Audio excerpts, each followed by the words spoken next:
नमस्कार, city post live में आपका स्वागत है। मैं हूं श्रीकांत प्रत्युष। एक बड़ी खबर आ रही है। जी हां, डिप्टी सीएम विजय सिन्हा को अमित शाह ने तलब किया है।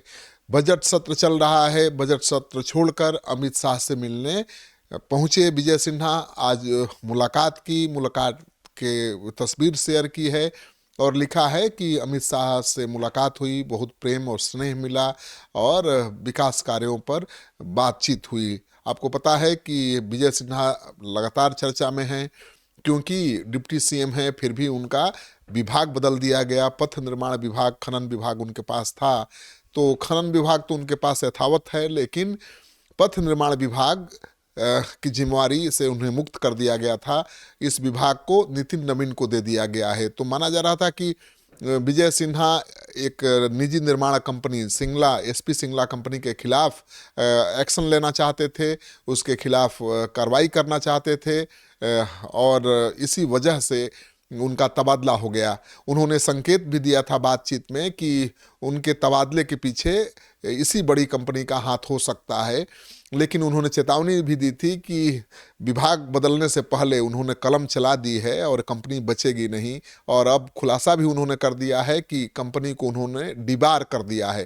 तो विभाग छोड़ने के पहले विजय सिन्हा ने अपना काम कर दिया है, कंपनी को डिबार कर दिया है।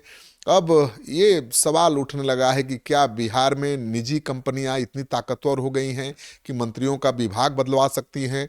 तो मंत्री के विभाग बदले जाने की खबर से काफ़ी किरकिरी हो रही थी सरकार की, और विपक्ष इसको बड़ा मुद्दा बना रहा था। विपक्ष ही क्यों, सत्ताधारी दल से जुड़े हुए नेता विधायक भी सवाल उठा रहे थे।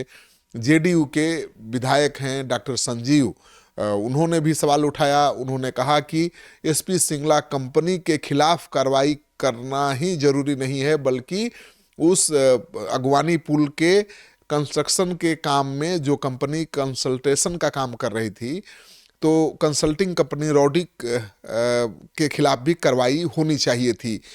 उस कंपनी ने 63 करोड़ रुपया लिया है कंसल्टेशन फी के रूप में, लेकिन उसके खिलाफ कोई कार्रवाई नहीं हुई। जबकि एसपी सिंगला कंपनी को अगवानी पुल निर्माण में लापरवाही बरतने के कारण, 2 बार पुल ध्वस्त होने के कारण उसको डिबार कर दिया गया है। जब तक कंपनी अगवानी पुल के निर्माण का कार्य पूरा नहीं कर लेगी, तब तक उस कंपनी को कोई नया टेंडर नहीं मिलेगा। तो डॉक्टर संजीव सवाल उठा रहे हैं कि भाई, एसपी सिंगला कंपनी के खिलाफ तो कार्रवाई हो गई, लेकिन जो कंपनी कंसल्टिंग कंपनी थी, जो कंसल्टेशन का काम कर रही थी, उसकी भी जवाबदेही और जिम्मेवारी बनती है। रॉडिक कंपनी, उसके खिलाफ कार्रवाई अभी तक क्यों नहीं हुई? उस कंपनी ने 63 करोड़ आखिर किस काम के लिए लिए? 2014 में शिलान्यास हुआ था इस पुल का, मुख्यमंत्री नीतीश कुमार ने किया था, उनका ये ड्रीम प्रोजेक्ट था। लेकिन 2024 खत्म हो गया, 10 साल में पुल नहीं बन पाया।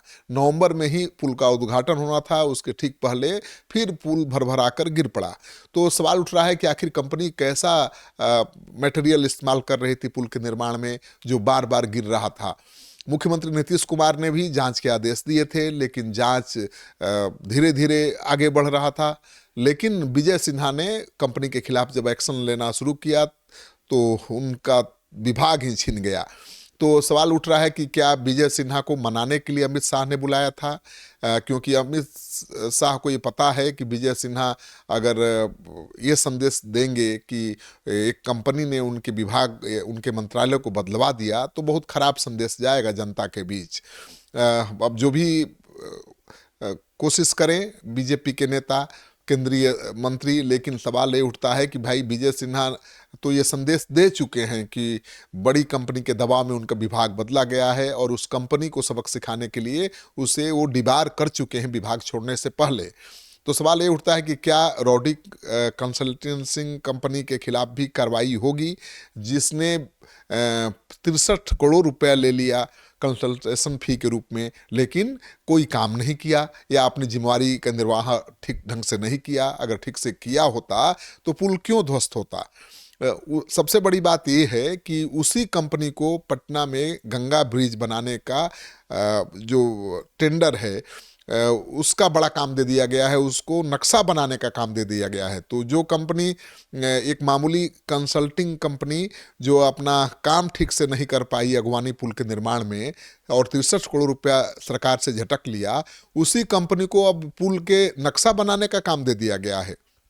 तो सवाल उठ रहा है कि आखिर रॉड्रिक कंपनी किसकी कंपनी है, कौन किस अधिकारी का सह इसको प्राप्त है कि स्वास्थ्य विभाग हो या फिर पथ निर्माण विभाग, हर विभाग में उसे काम मिल जा रहा है।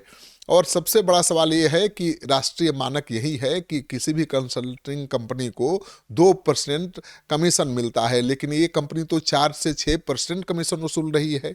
आप 17 करोड़ का ये प्रोजेक्ट था अगवानी पुल का, और उस पर कंपनी ने 63 करोड़ रुपया ले लिया है।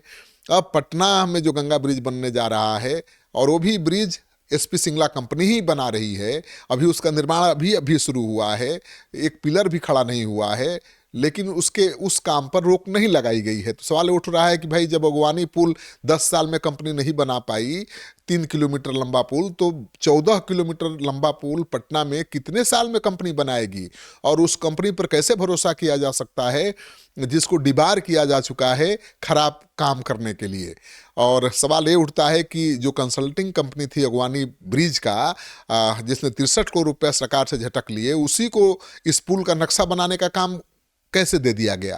तो कई सवाल उठ रहे हैं। मुझे लगता है इन सवालों पर विचार विमर्श के लिए अमित शाह ने विजय सिन्हा को दिल्ली बुलाया था, उनको समझाया होगा कि भाई इससे सरकार की किरकिरी होगी, खराब मैसेज जाएगा, चुनावी साल है, तो चुप रहने का निर्देश दिया होगा या उनको मनाया होगा, समझाया होगा।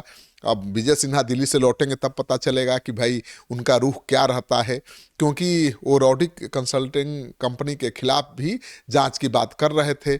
नए मंत्री नितिन नवीन से भी मेरी बात हुई, उनका गोल मटोल जवाब आया। उन्होंने ये आश्वासन नहीं दिया कि रॉड्रिक कंसल्टिंग कंपनी के खिलाफ भी कोई कार्रवाई की जा रही है या कोई जांच की जा रही है। अब सवाल ये उठता है कि क्या रॉड्रिक कंसल्टिंग कंपनी के खिलाफ भी कार्रवाई होगी या वही कंपनी नक्शा बनाएगी जिसके आधार पर पटना में गंगा ब्रिज बनेगा? इस वीडियो को खूब शेयर करिए ताकि लोगों को पता चले कि बिहार में निर्माण कंपनियां कितना बड़ा खेल कर रही हैं और उनके खिलाफ कोई कार्रवाई नहीं हो पा रही है।